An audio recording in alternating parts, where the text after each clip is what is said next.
প্রিয় শিক্ষার্থীরা, আজকে আমরা আলোচনা করব ষষ্ঠ শ্রেণীর অনুশীলনী 3.1-এর 2 নংয়ের সমস্যাটি নিয়ে।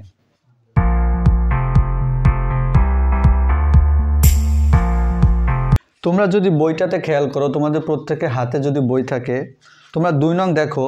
2 নংয়ের প্রথম যে বাক্যটা আছে সেটা বলছে কি, নিচের আগে এটা পড়ে নাও। এটা নিচের বাক্যগুলোতে উল্লেখিত সংখ্যাগুলো উপযুক্ত চিহ্ন সহকারে লিখো। এখানে বাক্যগুলো তুলি নেই, তোমরা সবাই বই দিয়ে একটু ধরে নেবে। 1 নম্বর যে বাক্যটা আছে, ক নম্বর যে বাক্যটা আছে সেটা হলো, একটি উড়োজাহাজ সমতল ভূমি থেকে 2000 মিটার উপর দিয়ে উঠছে।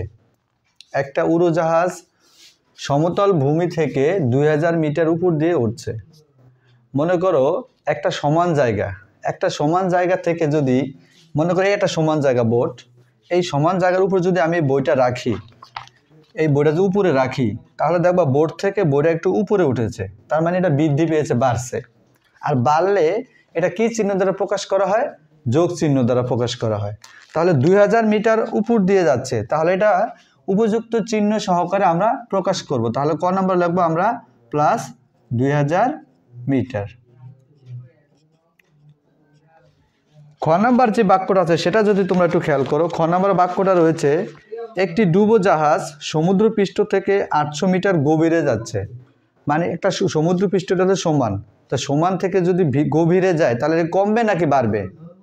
কমবে। কমলে আমরা কোন চিহ্ন ব্যবহার করি? বিয়োগ চিহ্ন। তাহলে 800 মিটার গভীরে যাচ্ছে। কত মিটার?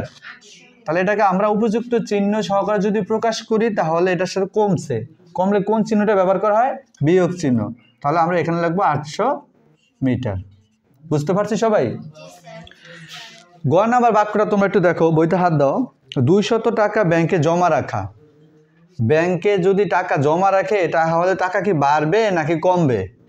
বাড়বে। বাড়লে আমরা বৃদ্ধি পাই, তাহলে বৃদ্ধিটা কোন চিহ্ন দিয়ে প্রকাশ করি আমরা? যোগ চিহ্ন দেয়া। তাহলে কত টাকা? 200 টাকা।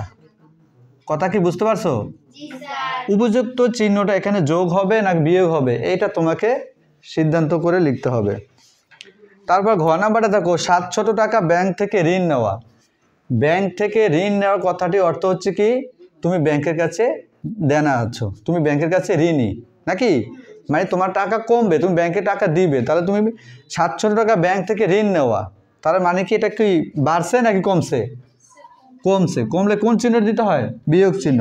তাহলে কত টাকা নিছে? 700 টাকা। 700 টাকা। তোমরা শুধু এই ক নাম্বার দিয়ে এই উপযুক্ত চিহ্ন দিয়ে সংখ্যাটা বসিয়ে দিবে। আশা করি সবাই বুঝতে পেরেছো। ধন্যবাদ সবাইকে।